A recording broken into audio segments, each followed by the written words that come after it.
Gostaria que vocês considerassem atentamente em cada palavra. Diz assim: todo lugar que pisar a planta do vosso pé, vulo tenho dado, como prometi a Moshe. Então aqui a gente vai situar um pouco quem foi que estava falando essas palavras, quem estava ouvindo e qual situação, né? Devemos lembrar que Moisés guiou a nação de Israel. Ele foi uma representação do nosso Salvador Yahushua, tirou a nação da escravidão do Egito, representando a nossa escravidão do mundo no pecado, ok? E conduziu o povo até a Terra Prometida. Mas o próprio Moisés não pôde entrar na Terra Prometida. É claro que ele entrou na verdadeira Terra Prometida, eterna, né? Mas aquela terra que ele também, como homem, sonhou em entrar, ele não entrou. Por quê? Por um pecado que ele cometeu. Uma das últimas coisas na vida de Moisés, que Yahushua tinha pedido a ele, e Yahushua tinha pedido através de Yahushua, foi que ele falasse para a rocha no meio do deserto, e a rocha ia jorrar água. Mas, no meio da situação, no calor da situação, as pessoas apertando com ele, muita coisa acontecendo, eu ia dizer aqui, assim como a gente costuma às vezes dizer, nos bastidores, mas não foi no bastidor, era publicamente também.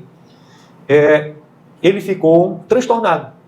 Ele estava mal, mas às vezes eu não estou muito bem, ele não estava bem. Então, em vez de falar para a rocha, ele pegou o cajado e bateu com força na rocha. E a rocha, pelo milagre, pela graça, benevolência do nosso Pai, de fato, ela se fendeu de cima a baixo e jorrou água. É interessante que lá, no Irã, existe um lugar, uma rocha no deserto, enorme, que ela está fendida também de cima a baixo, e é um lugar onde os arqueólogos e os geólogos comprovaram que dali saiu muita água. Interessante isso, né? Então, a história, os fatos, comprovando a veracidade da revelação da Escritura. E Moisés, por causa desse pecado, ele foi repreendido. Eu te disse para falar a rocha é a própria presença de Yahushua. Amém? E todos aqueles que ministram a palavra, que servem, na verdade não é um líder para se destacar, é só um servo. Precisa de muita oração, porque a responsabilidade é muito grande.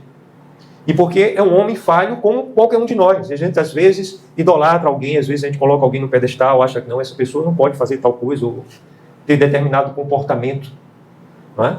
Então, mas essa pessoa, ela está lidando com quem? Com a rocha que é Yahushua. Então, se aqui nós somos a igreja não é prédio, não é organização terrena, né? A igreja é o corpo do qual Yahushua é a cabeça.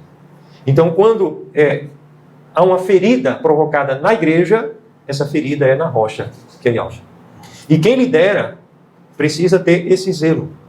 E muitas vezes você precisa repreender determinadas coisas que estão erradas. Muitas vezes você está lidando com situações nevrálgicas, né? Que você está envolvido na situação. Mas, apesar de tudo, você tem que buscar sabedoria para não ferir a rocha. Amém? Porque a igreja não é de Marcos Cefas, não é de nenhum de nós aqui. A igreja que estamos construindo é do nosso rei, pertence a ele, ou seja, as vidas que somos nós, pertencemos a ele. Amém? Então, até quando a gente vai falar a rocha, nós devemos ter esse cuidado. E foi por esse pecado que Moisés foi impedido de ter aquele sonho terreno, era também espiritual, mas ele não pôde entrar. Okay? Ele foi quem guiou o povo, aquela geração dele todinha morreu no deserto, ele foi para o Egito, ele passa 40 anos no Egito, sendo criado dentro do palácio, em todo o conhecimento do Egito, depois vai morar no deserto, ser servo de um sumo sacerdote, chamado Jetro, né? E ali ele se casa com Zípora, a filha desse sumo sacerdote, e depois de 40 anos, agora ele estava com 80 anos, ele tem a visão da sarça, ele é enviado de volta ao Egito, agora como aquele que seria o libertador de Israel. E de fato tudo isso acontece. Ele promete que aquele povo ia entrar numa terra maravilhosa, uma terra do mais do que suficiente, porque no Egito eles tinham o suficiente, eles tinham a ração, a Bíblia chama de ração diária. Eles tinham uma comida que era dada a eles diariamente, ele tinha veste só para trabalhar. E o faraó colocava grande peso sobre eles, porque não queria que eles se multiplicassem. Mas os hebreus eram mais saudáveis e se multiplicavam ainda mais. Então ele tentou matar as crianças do sexo masculino, porque a próxima geração vai ser só mulher, e as mulheres vão ter que se casar com os egípcios, e aí a gente acaba com a nacionalidade, com essa identidade nacional de Israel. Mas foi nesse período que Moisés nasce, Moisés cresce, Moisés agora com 80 anos volta, passa ainda quanto tempo no deserto? Mais 40 anos. Agora Moisés estava com 120 anos e a Escritura diz que a sua vista não escureceu e ele continuava com o mesmo vigor da sua juventude. Isso é milagre e está disponível para a igreja. Não quer dizer a aparência. Ele tinha a aparência de um ancião de dias, mas ele tinha o mesmo vigor, a mesma vitalidade, disposição, energia. Ele, Josué e Caleb foram os únicos 3 que saíram do Egito e estavam prontos a entrar na terra prometida. Inclusive, Josué e Caleb também herdou uma parte da terra. Foi dado também a Caleb, né? Mas Moisés é morto. O corpo de Moisés é tomado. A gente vai ler lá, não vamos ler hoje, mas a gente lê lá na carta do apóstolo Judas, não o traidor. E Judas vai dizer, né, que o corpo de Moisés foi alvo de um combate entre o arcanjo Miguel e Satanás. Eles lutaram acerca do corpo de Moisés. E o arcanjo certamente venceu, triunfou, e o corpo de Moisés foi levado. Então, agora, Josué, que em hebraico é Yahusha, é o mesmo nome, só as traduções que foram trocando os nomes. Então, Josué, cujo nome em hebraico é Yahusha, que é o mesmo nome do Salvador, mas não é a mesma pessoa. Josué era discípulo de Moshe. E o líder que ia agora liderar toda a nação era Josué. E Josué, agora, ainda jovem, ele se vê numa situação difícil para ele. Como é que ele, jovem, ia fazer aquele povo herdar aquela terra? É por isso que há um texto aqui muito conhecido, eu não li, mas são os versículos 6, 7 e 8, que diz: tão somente ser forte e tem bom ânimo, porque tu farás esse povo herdar a terra que eu prometi a seus pais e a Moisés. E aqui, o Altíssimo Yahweh está falando com o líder, Josué, e dizendo a ele: toda a terra onde pisar a planta do teu pé, eu tenho te dado por herança. Avança sobre ela, né? Versículo 3, todo lugar que pisar a planta do seu pé, vos tenho dado, como prometi a Moshe. Então a gente se localizou. Quem foi que estava falando? O próprio Criador Altíssimo. Com quem? Com Josué. Em que momento? Após a morte de Moisés e a proximidade da entrada de Israel na terra prometida. Qual o objetivo nosso ao considerarmos nessa palavra hoje? Na verdade, eu quero que vocês meditem comigo sobre compromisso como um fundamento da justiça para o crescimento no reino, para o avanço no reino. Então, compromisso, um fundamento de justiça para o avanço no reino. Vamos dizer, para a gente fixar melhor. Compromisso, um fundamento de justiça para o avanço no reino. Decoraram? Quem já sabe dizer sozinho? Vamos dizer compromisso, um fundamento de justiça para o avanço no reino, para o crescimento no reino. Então, o reino, diante de todas as parábolas que Yahusha nos ensinou, é sempre uma estrutura que está em crescimento. O reino está em nós. Ele diz: o reino não vem de visível aparência, ele está em nós. Amém? Então, o reino em nós, ele faz com que a gente cresça. A gente avança em tudo, mas não buscando glória para nós mesmos. Se você está buscando um rei para conseguir coisas, você está buscando sua glória. Agora, se você está buscando servir ao rei, para isso você está procurando crescer e conquistar coisas para a glória dele, vejam que há uma grande diferença. Amém? O texto aqui coloca a responsabilidade sobre os filhos, sobre a igreja. Todo lugar onde pisar a planta do vosso pé, eu vos tenho dado. Vos tenho dado é promessa. Mas o compromisso onde está? Você tem que colocar a planta do teu pé. Então veja que, na mente hebreia, nosso pai trata assim, a revelação dele na Escritura, ao longo da Escritura, é sempre uma repetição em paralelismo. Ele mostra a realidade e ele reforça a realidade de uma forma diferente, mais profunda, quase que de forma sinonímica, um sinônimo. Ele apresenta a mesma realidade. Então, mais à frente um pouco, vai dizer: ser forte, porque tu farás esse povo herdar a terra prometida. Tão somente ser forte e muito corajoso. Medita nas palavras. Dela não te desvies, nem para a direita, nem para a esquerda. Não é possível se desviar para a direita ou para a esquerda também, viu? Tem que ter cuidado. Não te desvies. Por quê? Então, o texto vai nos mostrar Não cesses de falar desse livro dali, o versículo aí 8, né? Se você tiver com a Bíblia aberta, pode acompanhar. Antes medita nele dia e noite, dia e noite, dia e noite, para que tenhas cuidado de fazer segundo tudo quanto nele está escrito. Então farás prosperar o teu caminho e serás bem-sucedido. Não te mandei eu, ser forte e muito corajoso. Não temas nem te espantes, porque eu, Yahweh, o Altíssimo teu, sou contigo por onde quer que andares. Aleluia. Então veja, tu farás prosperar o teu caminho. Se você meditar dia e noite nessas palavras, não se desviar dela, então farás prosperar o teu caminho. Quem é que vai prosperar o nosso caminho? É o nosso Pai ou somos nós? Somos nós. Se nós guardarmos a palavra dele. O entendimento da verdade fará com que a gente prospere o caminho. Então, existe uma responsabilidade no nosso agir. Ele prometeu dar a terra, mas se a gente não pisar, se a gente não avançar, é uma jornada, é uma caminhada, não é um passo só. Um passo eles não iam herdar a terra. Só pisei aqui, pronto, tá bom. Não, era uma jornada. Era uma grande jornada. Mas toda jornada começa com um passo de cada vez. E a gente precisa, assumir essa parte que é nossa. Então, o reino, quando ele fala de crescimento, de avanço, ele sempre fala de um comprometimento. A graça salvadora, ela nos salvou completamente, mas ao mesmo tempo que ela nos salva, ela nos dá poder para cooperarmos com o Pai. E nós podemos chamar ele nosso ajudador. A gente encontra na Escritura isso, que o nosso Pai Celeste é o nosso ajudador. Aleluia. A Escritura nos mostra que nós somos cooperadores. O que é cooperar? Operar lado a lado. Nós somos cooperadores com ele. O ímpio não pode ser, mas os salvos são cooperadores. Amém? Então nós precisamos contar com o sobrenatural que ele opera, mas há um agir da nossa parte. Há um comprometimento da nossa parte. Vocês entendem isso? Aleluia. Então o reino tem dois fundamentos. A verdade e a justiça. Ou a justiça e o juízo. É a mesma coisa, certo? São formas diferentes de falar a mesma coisa. A verdade e a justiça, a Escritura diz que é o fundamento do trono do nosso Pai. Tudo que ele faz tem essa base. O trono dele, as decisões dele, é uma figura, o trono, né?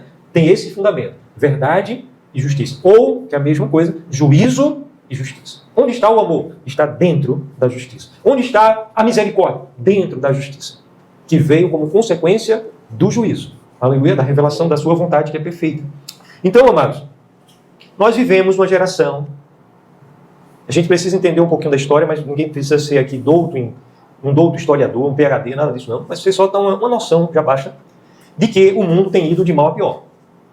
E a Escritura nos dizem as Escrituras que o mundo jaz no maligno. Que Satanás se assenta com os poderosos demônios, não são todos, para tramar contra a igreja. A gente leu, não por acaso, Apocalipse 17, que fala da grande meretriz.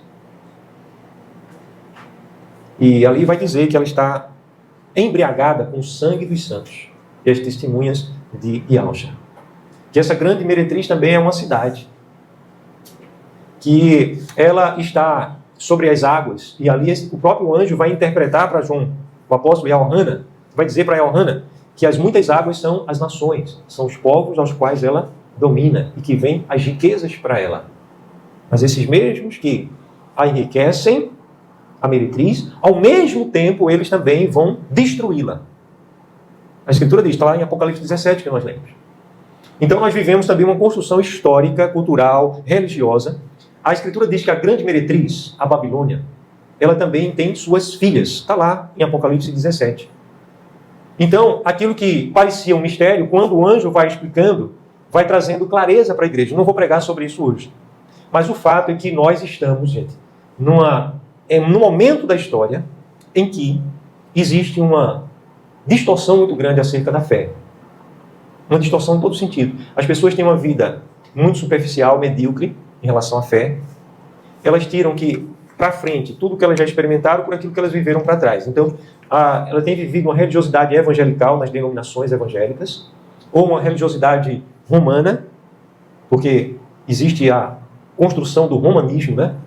E aí elas presumem para frente aquilo que elas viveram atrás. Elas não esperam e não buscam uma intimidade, uma comunhão extraordinária, sobrenatural com o Pai, e não têm amor à verdade, muito menos compromisso. E nós vivemos uma geração hoje, ok? Quando eu digo geração, estou falando acerca do mundo, do presente século, em que compromisso é uma coisa que causa arrepios à presente geração. Essa geração ela quer um evangelho em que não haja necessidade de comprometimento. Será que isso é possível? Então, ao longo dessa ministração, nós vamos examinar isso na Escritura.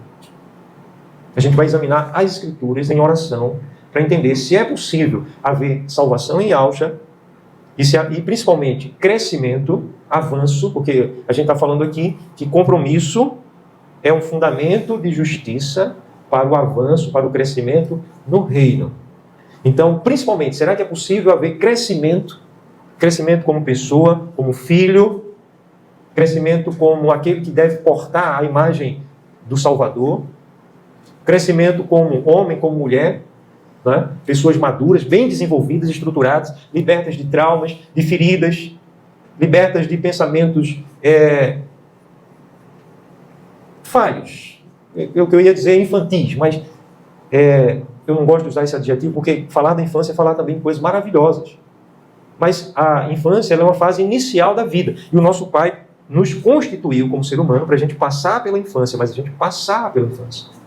E a gente desenvolver em tudo. Por isso o apóstolo Paulo diz lá em 1 Coríntios 13, também no final do capítulo, ele diz, quando eu cheguei a ser homem, eu desisti das coisas próprias de menino.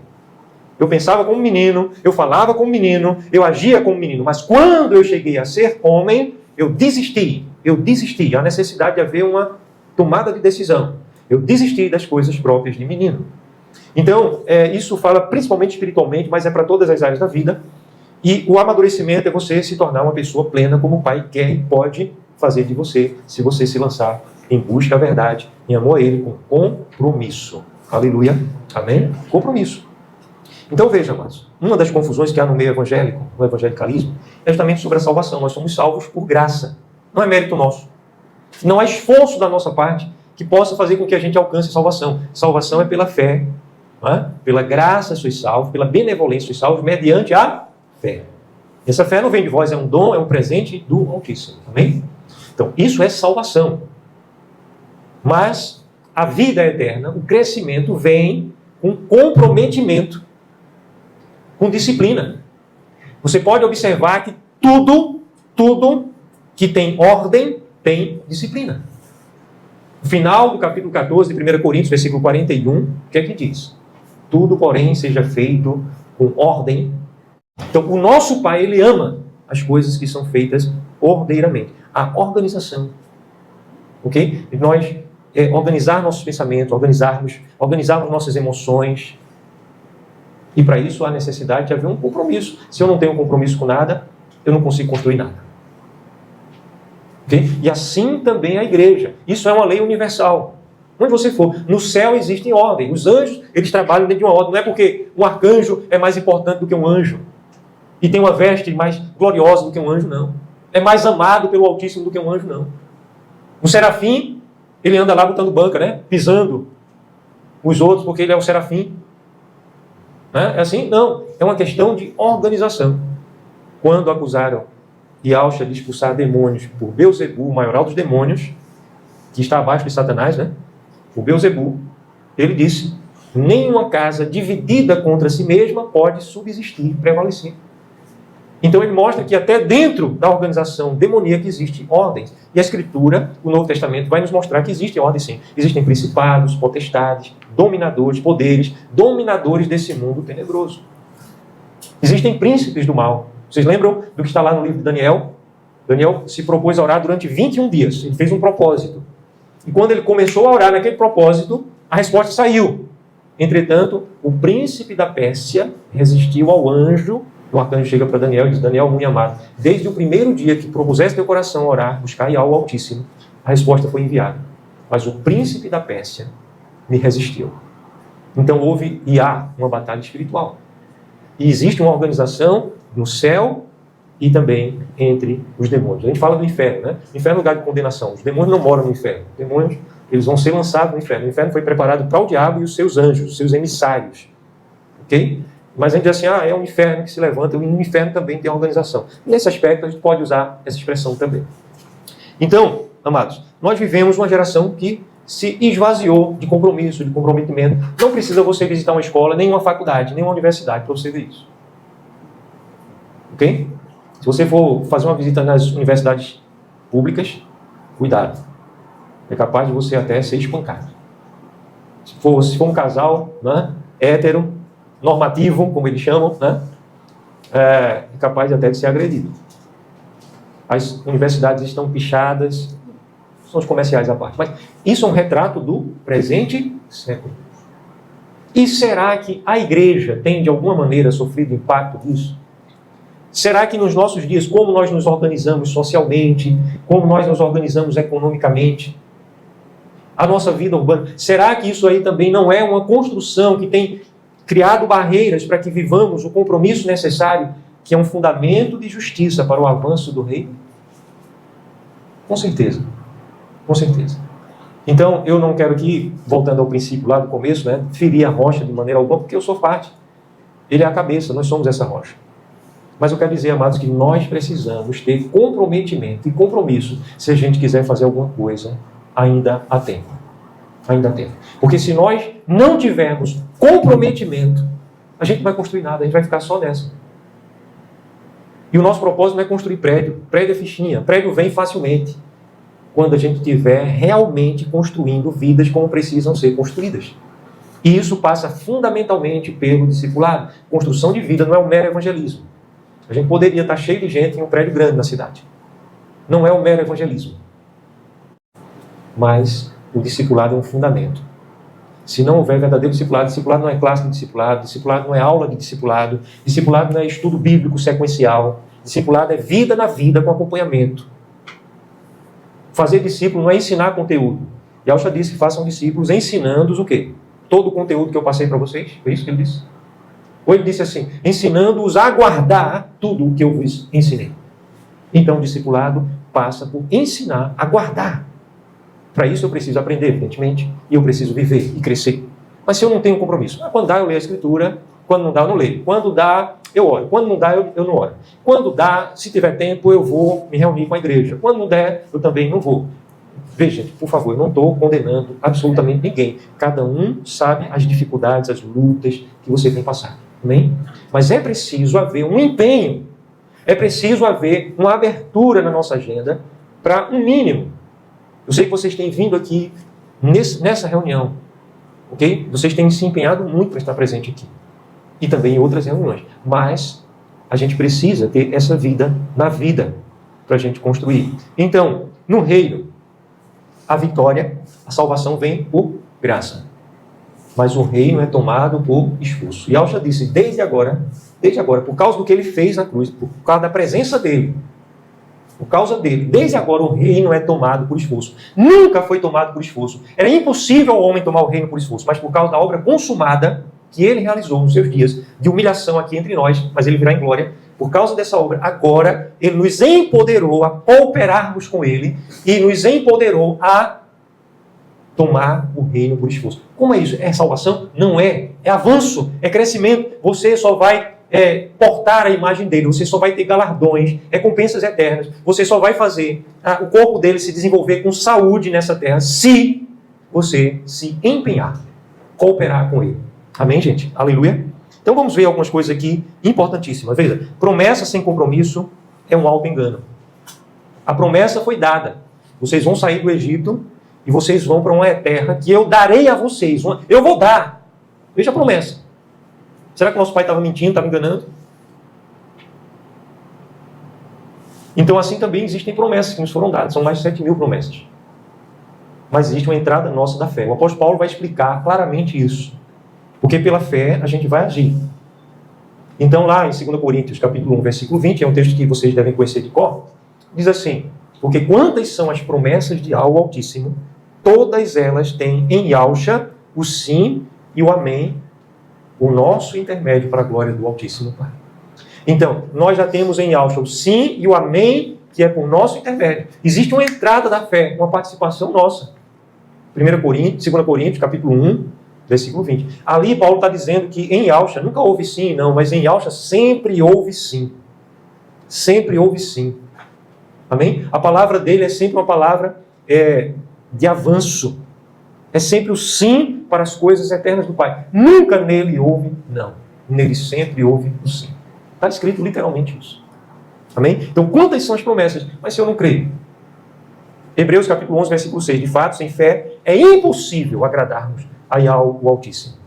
Porque é necessário que Aqueles que se propõem a se aproximar dele estão se aproximando. Primeiro, se está se aproximando, primeiro tem que crer que ele existe. E segundo, tem que crer que ele é o galardoador. Ele é a verdadeira recompensa para nós. Então, aqui em Josué, todo lugar em que pisares, em que você colocar a planta do teu pé, eu darei. A promessa, eu dar. A tua participação, pisar. Existe uma entrada, uma ação da fé. Um agir consciente. Um agir compromissado. Um agir diligente. Essa expressão é muito usada na Escritura, muito traduzida. A diligência dos santos. Os salvos, eles crescem em diligência.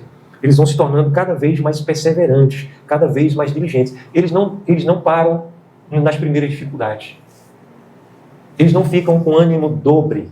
A Escritura também usa essa expressão, as traduções, né? Mas ele tem longanimidade, ânimo longo. Então nós passamos a perseverar. Amém? Aleluia. Eu queria falar para vocês a importância que é realmente a gente buscar a verdade e crescer nele. Entre tantas coisas. Primeiro porque não há nada mais precioso do que você ser portador da mente dele. Amém? Porque você vai ter, acima de tudo, o mais precioso é a comunhão com ele. Mas eu vou dar um exemplo. Todo exemplo é falho e distante. Existe um programa norte-americano que consiste em pegar pessoas que são bilionárias e fazer um desafio. Colocar elas numa cidade desconhecida, uma cidade pequena, somente com $100. Ou é 100 ou é $10. Me fugiu a mente em relação a essa quantidade exata.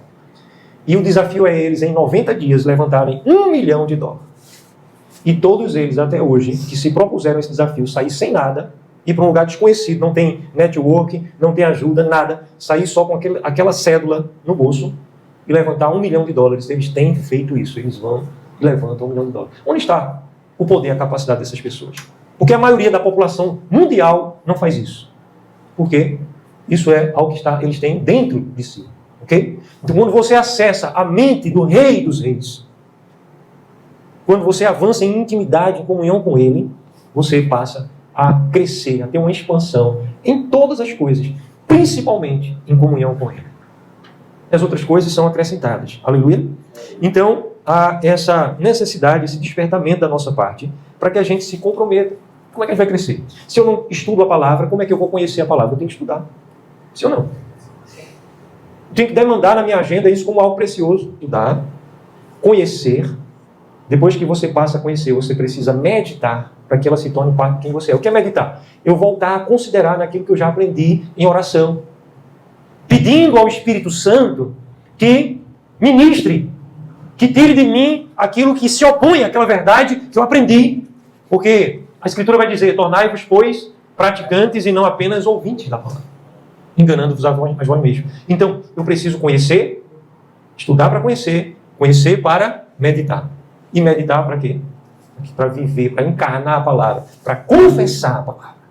Então a palavra dele na tua boca vai ter o poder que tem na boca dele. Porque o teu coração estará unido a isso. Amém? Então veja, gente, que isso é um tesouro poderosíssimo. E eu volto à necessidade do compromisso como fundamento de justiça para o avanço. Sem compromisso, a justiça, a semeadura vai impedir que avancemos. A gente vive nessa geração, eu falo do presente século, não estou falando da igreja nem dos jovens propriamente, mas é o mundo que a gente tem vivido, que as pessoas querem crescimento sem ter compromisso. É assim? Elas querem os benefícios sem ter nenhuma entrega, ou, quando muito, a mínima entrega. A mínima entrega. Não se empenham. Não se empenham. Então, é preciso haver esse entendimento, amados. Aleluia. Amém. Então, imagine, você recebe uma promessa e você diz, aleluia, glória ao teu nome. Só que a promessa, ela sempre vem com uma entrada. Vou mencionar algumas promessas bem conhecidas.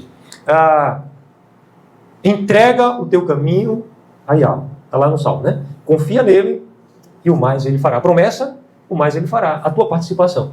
Você tem que entregar o teu caminho a ele. Mas não é fácil, mas você tem que entregar. Mateus 6,33. Buscai, pois, em primeiro lugar o reino de Altíssimo e a sua justiça. E todas as demais coisas vos serão acrescentadas. Será, gente, que nós estamos blindados, estamos imunes para nunca colocar os pés pelas mãos, que a gente, às vezes, não está buscando em primeiro lugar outras coisas, apesar de já estarmos alcançados pela graça salvadora. Então, veja, Yahshua está dizendo, busquem, pois, em primeiro lugar o reino do Altíssimo Yahweh. E no Pai Nosso a gente ora. Pai Nosso, que estais nos céus. Santificado seja o teu nome. Então a gente pede que o nome dele seja santificado, mas a maioria das pessoas diz assim, não, é um nome impronunciável. Não tem importância santificar que nome? Que nome? Deus é um título. Jesus foi uma invenção dos homens. Cristo também. Um adjetivo de uma raiz suja. Mas as pessoas dizem, santificado seja o teu nome. E uma coisa tão vazia, né? Depois a gente ora, venha a nós o teu reino. Como venha o teu reino? É só escatologicamente falando, né? Que Alcha venha um dia, o quanto mais distante, melhor. Que Alcha venha. Venha o teu reino, seja feita a tua vontade. Venha o teu reino é primeiramente no nosso falar, no nosso pensar, no nosso sentir, no nosso agir. Em nós. O reino não vem primeiramente de visível aparência. Vocês estão comigo? Amém? Aleluia. Está todo mundo aqui ainda? Aleluia.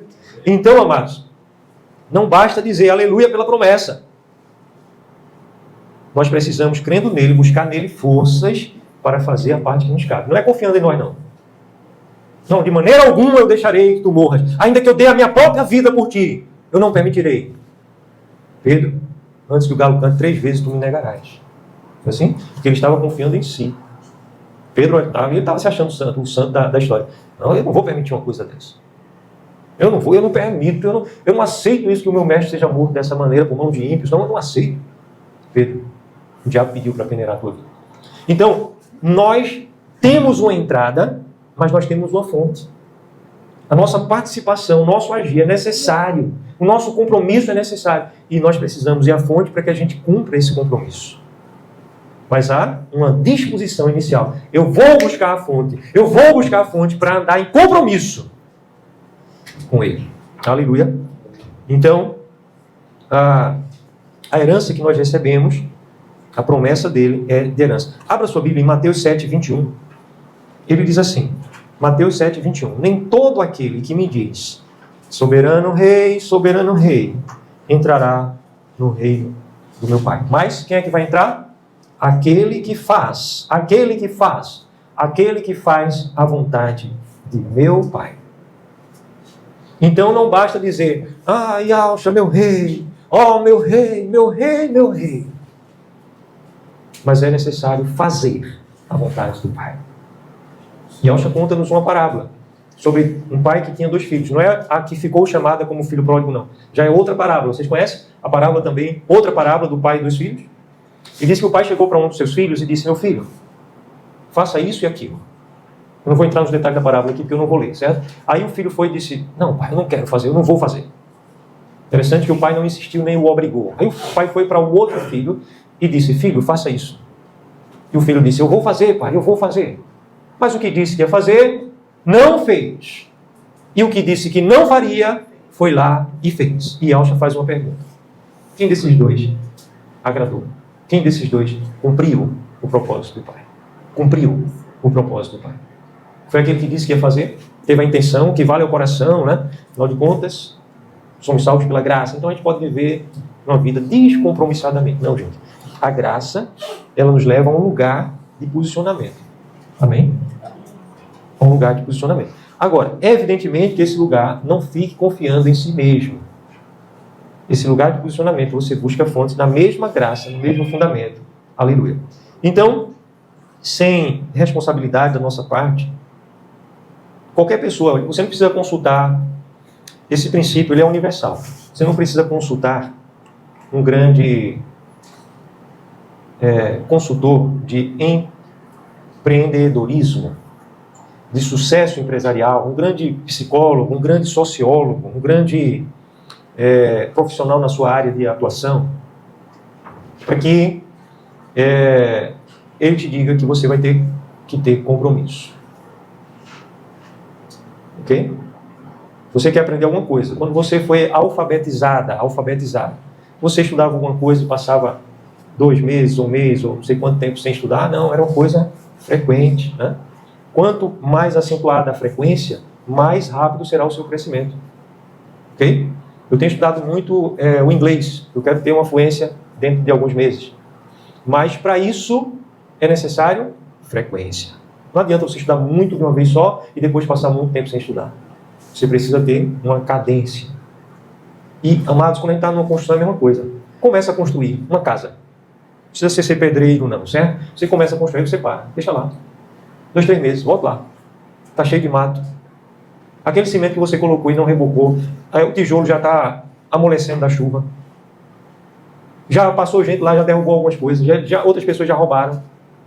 Então, se não houver um empenho, se não houver um comprometimento, não se constrói. Então, as coisas do reino é assim também. Hebreus 6, versículo 12. Vamos ler?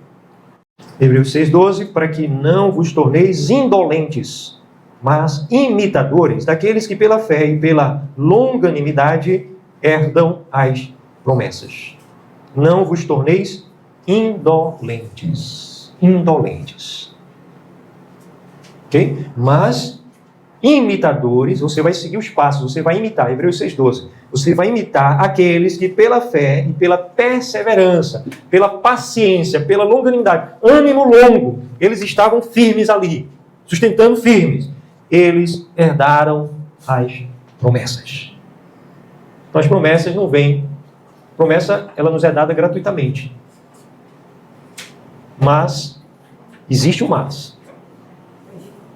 Nós temos que ser imitadores daqueles que pela fé, a fé é um fundamento, e a longanimidade herdaram as promessas. Alguém tem uma adição diferente, com outros adjetivos aí, sinônimos? Podem ler, por gentileza. Deixa eu passar o microfone para que a gente possa ouvir também na gravação. De modo que vocês não se tornem negligentes, mas imitem aqueles que, por meio da fé e da paciência, recebam a herança prometida. Aleluia. Amém? Alguém tem uma outra edição ainda diferente da nossa, das duas aqui que a gente já leu, uma terceira edição? Aqui. Aleluia. Então, por gentileza. Não queremos que se tornem preguiçosos, mas que sejam os que têm paciência, para que assim receba o que o Altíssimo prometeu. Então a promessa foi dada, então vamos ficar indolentes. Vai acontecer de qualquer maneira. Vai acontecer, mas pode ser que o Pai use outras pessoas, aquilo que Ele tinha confiado inicialmente a nós. Ok? E a gente quer participar com eles, quer ser herdeiro dessas promessas e experimentar sua boa, perfeita e agradável vontade. Você sabe qual é o perigo do ambiente espiritual? É justamente incutir em nós uma mentalidade indolente, preguiçosa. E a gente terceirizar. É bom a igreja realizar eventos de evangelização? Mas existe um grande perigo. A gente terceirizar uma coisa que é nossa. Discipulado é algo trabalhoso, é algo difícil. Na verdade, é algo impossível de acontecer. Impossível. É aquela pedra grande que eu falo, que o nosso pai chegou e disse, empurra essa pedra. E com pouco tempo, quando ele volta, a gente está sentado de braço cruzado e bicudo, com raiva. Eu empurrei, mas cansei, a pedra não sai do canto. Ele vai dizer, eu não mandei você tirar a pedra do canto, eu mandei você empurrar. E se você cresce, eu ia tirar a pedra do canto. Então, o discipulado é uma obra mais ou menos assim. É difícil, é desgastante, é muito não na cara.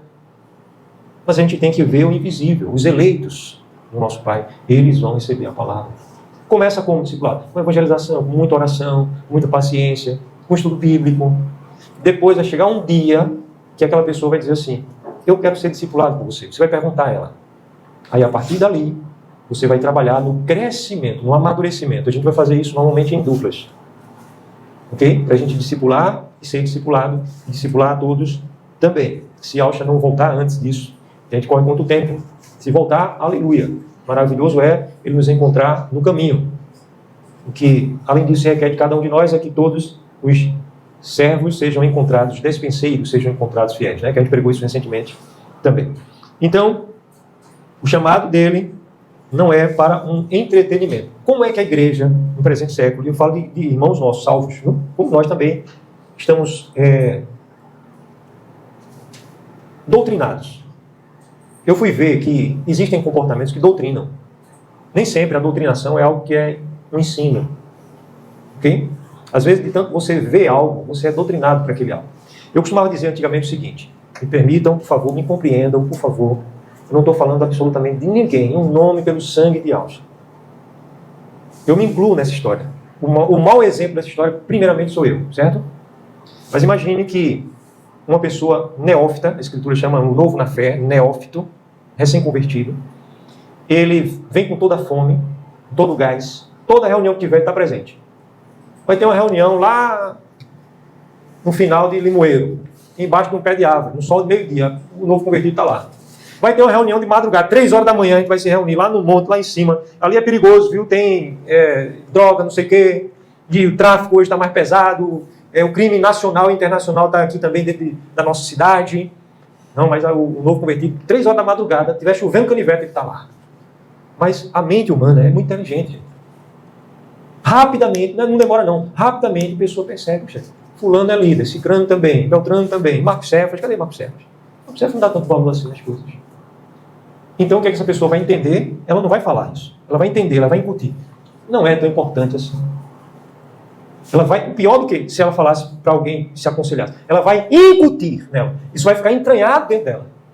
E a gente está gerando uma comunidade dissociada, em que a gente não pode se reunir para planejar junto. Porque o profeta Isaías diz que um povo de coração nobre projeta coisas nobres. Não é só Marcos Cefas. Já foi o tempo, gente. A gente não está mais dentro do ministério do episcopo. Eu não deixo de ser um bispo enquanto vivo tiver. Um bispo uma vez é bispo para sempre. Então, de certo modo, é um episcopado. Mas não nos padrões que a gente tem conhecido de episcopado. Nós estamos aqui construindo juntos como uma família. Existe uma liderança? Existe. Mas estamos aqui para construir juntos. Então, o povo de coração nobre projeta coisas nobres. Aleluia? Então, vamos projetar evangelização. Vamos projetar o nosso discipulado. Vamos projetar. O que é projetar, gente? Criar para frente. Projeção. Ok? Aqui tem uma projeção, aqui em cima. É algo que está sendo projetado, criado para frente. Você consegue ver essa projeção. Ok? O povo de coração nobre no reino passa a projetar coisas nobres. Mas a gente aprendeu a não falar. A gente quer um culto agradável, soft, em que a gente assista, que a gente se emocione, que a gente cante, que a gente vibre e que a gente saia aparentemente ser preenchido, mas não se comprometa. E na próxima semana eu estarei aqui novamente. E na outra semana também. E existem líderes conscientes disso. Que eles criam estruturas para que as pessoas permaneçam exatamente assim. Recebendo um pouquinho de comida na boca a cada semana. E depois de uma semana volta de novo, fique só ali alimentando a estrutura, mas que está longe dos padrões da palavra. E tem alguns que me chamam de sonhador. Ah, você é um sonhador. E quando você acha que as pessoas vão ter comprometimento para levar a sério o discipulado? As comunidades que têm criado isso, elas têm usado artifícios para que as pessoas vá no oba-oba. Elas realizem coisas no oba-oba. Ou seja, são pessoas sem amadurecimento. Os eventos estão acontecendo aí, pessoas sem amadurecimento. E olha lá, tem pessoa que nem convertida dando péssimo testemunho, ensinando coisas erradas, terríveis, e os outros que vão, alguns se convertem, às vezes abandonam a fé, voltam para trás, não foi uma verdadeira conversão, outros vão para outras comunidades, outros ficam, aprendem aqueles trejeitos e assim vão vivendo. E existe movimento financeiro alto. Existe glória para os homens. Muita gente. São ministérios centrados em estrelas. Que papai me deu a visão, né? Daquele sonho dos grandes players. Os grandes jogadores da religião que estão aí dominando as religiões evangelicais. Estão aí, os grandes. Eu quero distância. Não quero, por favor, não confunda-nos com o que tem acontecido aí no mundo afora. Com os grandes players. Eu não estou nesse jogo. Não estou aqui para buscar glória, nem para medir, trocar fichinha e dizer a minha fichinha é melhor do que a tua. Mas o mundo está aí. Então, amados, talvez eu esteja sonhando. Mas se você, cada um aqui, não precisa ser todo mundo, o ideal seria que todos fossem assim. Mas se cada um aqui começar a abrir a agenda, a entender a preciosidade que é isso que a gente tem para fazer, coisas grandes vão começar a acontecer. Veja só, Lucas 9, 23. São palavras do nosso rei. São palavras do nosso amado rei. O nosso rei não é um ditador, ele não impõe, viu? Mas ele traz a verdade. A verdade em amor. Lucas 9, versículo 23. O que é que ele diz aí? Lucas 9, 23. Se alguém quer vir após mim, negue-se a si mesmo, tome a sua cruz e siga-me. Se alguém quer vir após mim, negue-se a si mesmo. Você quer seguir os passos do mestre, do rei? Primeira coisa, negar a si mesmo. Segunda coisa, tomar a sua cruz. Terceira, seguir. Seguir. Negar é cortar a nossa vontade em primeiro lugar. Eu tenho vontade de comer uma lasanha, só para falar de coisa assim, para te contrair um pouco, tá certo? Uma lasanha, uma barra de chocolate inteira, bolos, tortas, pães, milkshakes, né, da vida, tudo gostoso, não é não? Fritura, rapaz, a coxinha, tem um tal de rei da coxinha, suco de morango com leite. Com leite. O leite hoje não é leite, não. A vaca não é mais a vaca. Até botaram uma sigla para a vaca de antigamente, né? Ela produz menos leite. Aí tem uma sigla, hoje tem em caixinha, mas aquele leite de caixinha. Mas eu gosto de tudo isso, certo? Aí eu vou e digo assim, mas eu gosto tanto. Eu tenho que aprender a não viver feito peixe e morrer pela boca. Isso tem a ver com o reino. Estou dando um exemplo aqui para te contrair. Você tem que ter do Espírito, buscar nele forças para ter domínio próprio. Domínio próprio. Isso aí não presta para a minha vida mais. Não basta na tua vida. Vira a página. Ele tem coisas novas e superiores na tua vida. Então, existem coisas que você pode e deve fazer. O chocolate que a gente come hoje não é o chocolate que nós comíamos na infância. Não é. Nossos filhos, netos não conhecem. Ok? Então, eu estou falando aqui de algumas coisas assim, mas negar a si mesmo é cortar a tua vontade. É o Espírito dizendo quem manda. Quem manda é a carne, na tua alma, ou quem manda é o Espírito. A alma vai servir ao amo mais forte. Se o amo mais forte for a carne, a alma, as emoções, a alma, sede das emoções, vai servir a carne. Vai viver sempre à mercê da carne. Sempre à mercê da carne. Não estou com disposição de cultuar hoje, não. Aí a alma, né? Ela vai servir a carne. Aí o Espírito diz, mas eu tenho uma aliança, eu tenho um propósito, existe algo precioso. Ainda que a carne está dizendo, vai dormir, toma um banho morno, vai comer uma lasanha, né? Vai lá. Aí eu digo assim, não. Amém? Eu vou jejuar.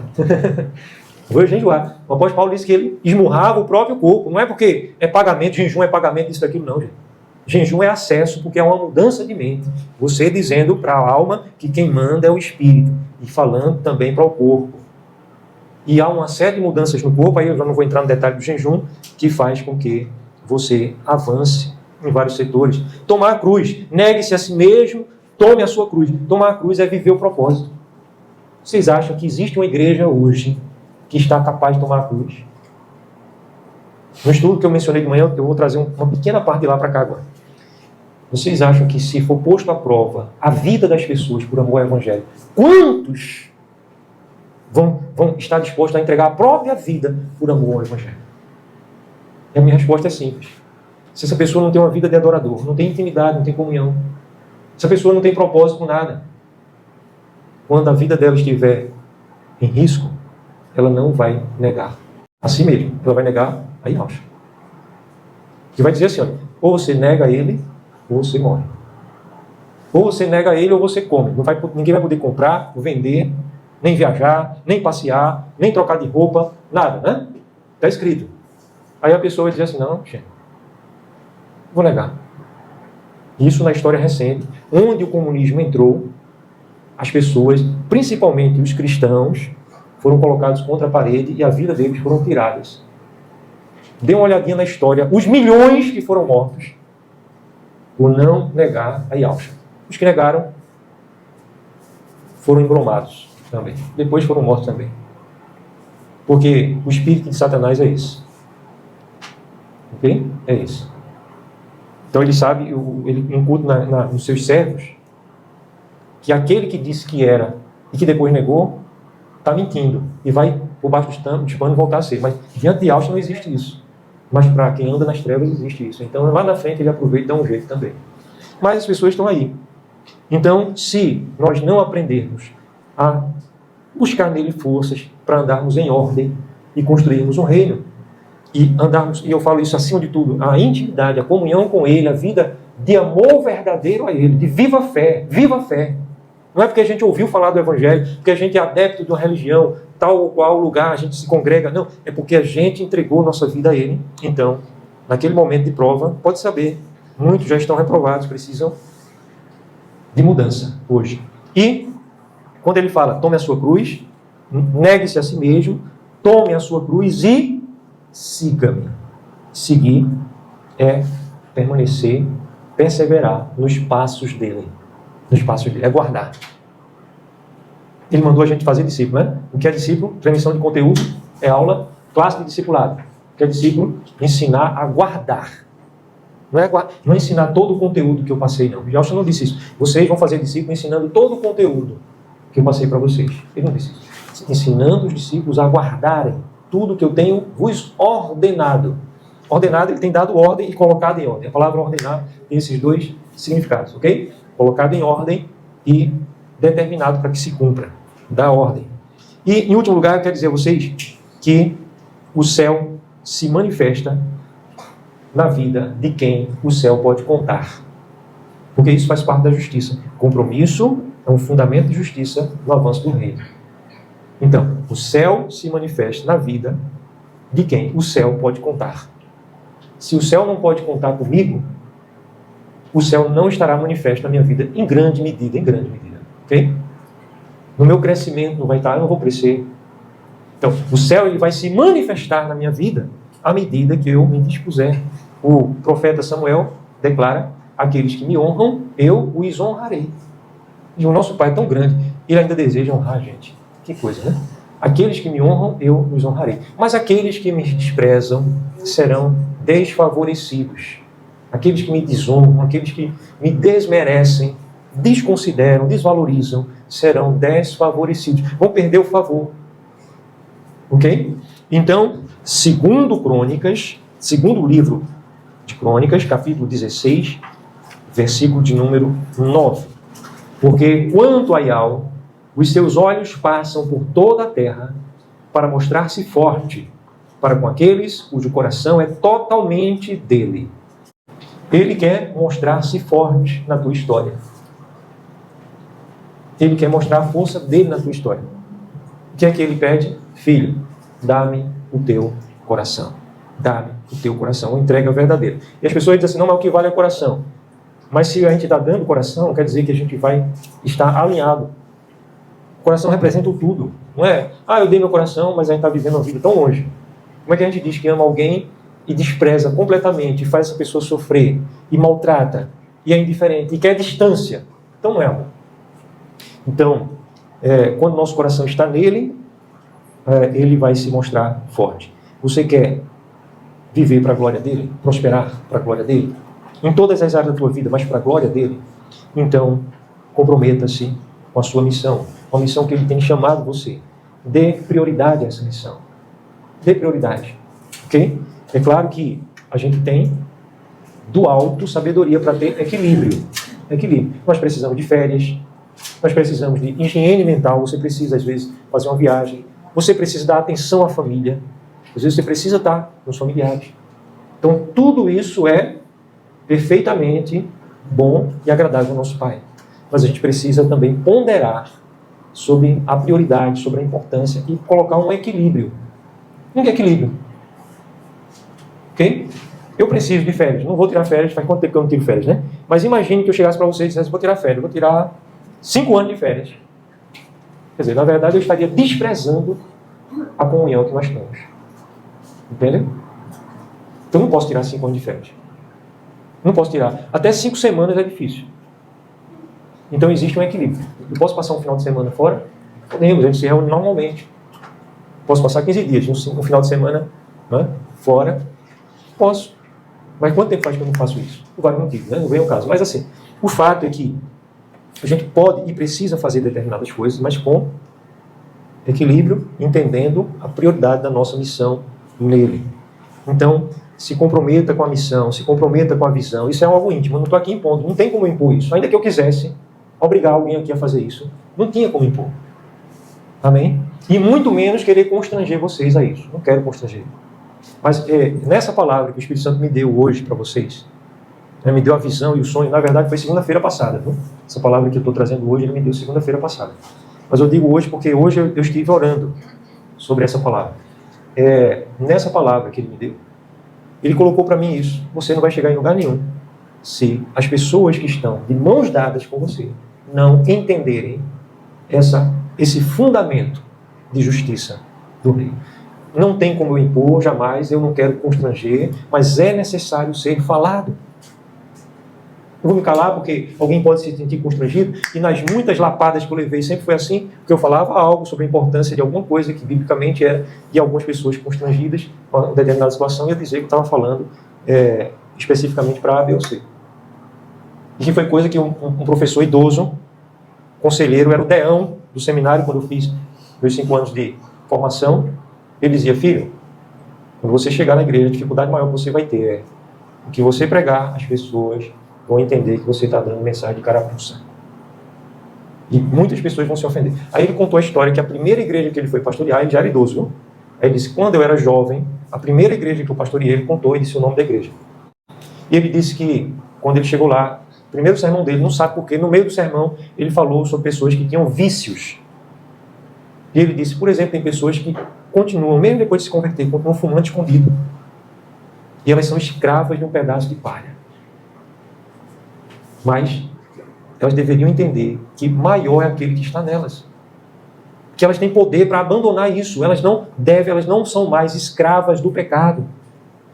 E quando ele estava falando sobre isso, ele disse: uma senhora riquíssima se levantou.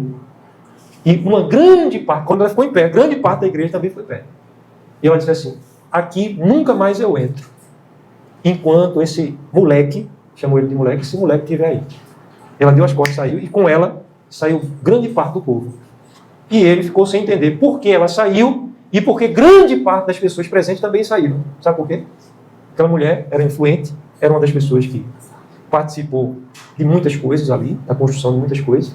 E uma grande parte daquele povo que se levantou ali era a família dela. Era a família. Filhos, filhas, noras, genros, né, sobrinhos, netos, tios, tias, a família toda ali. E amigos, pessoas mais chegadas, que conheciam também que em casa, ela tinha atrás da casa dela um quartinho que ela fumava escondido. E o conselho ia levando aquilo ali com a barriga. Uma pessoa que contribuía muito. Então entra aí a cifra, né? Primeiro, uma pessoa de peso, que ajudou muito, uma pessoa tão boa, né? Só que o problema não estava em ajudar ou deixar de ajudar, o problema estava no pecado, e que ele nem sequer sabia disso. Foi o que ele falou. Né? Se ele soube, ele estava dizendo para a turma, ele já com idade, que ele não sabia disso. Foi o primeiro sermão que ele pregou realmente, depois que ele foi empossado como pastor ali.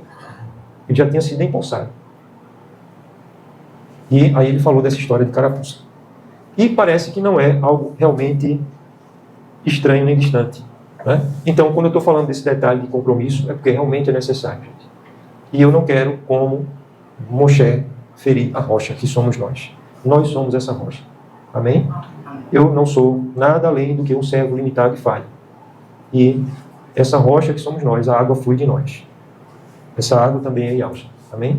Moshe não entrou. E quantas bênçãos também eu posso até deixar de entrar, herdar, por conta de ferir a rocha. Mas eu tenho clamado, não é de hoje, de longas datas, ao Pai, misericórdia da minha vida. Porque de outra maneira não tem como eu pregar o Evangelho. A palavra diz que não queiram por si mesmos ser mestres entre vocês. Amém? Então, pode não ser o que vocês queriam ouvir, nem no tempo que vocês queriam ouvir, mas foi essa palavra que o nosso Pai trouxe aos nossos corações hoje. Amém? Aleluia. Um abraço forte, fiquem na paz, bênçãos multiplicadas na sua vida. Venha estar conosco. A gente tem momento também, outros momentos que não estão nesse vídeo, preciosíssimos, comunhão, e a sua presença vai nos honrar, nos dar alegria. Fica na paz, aleluia. Amém.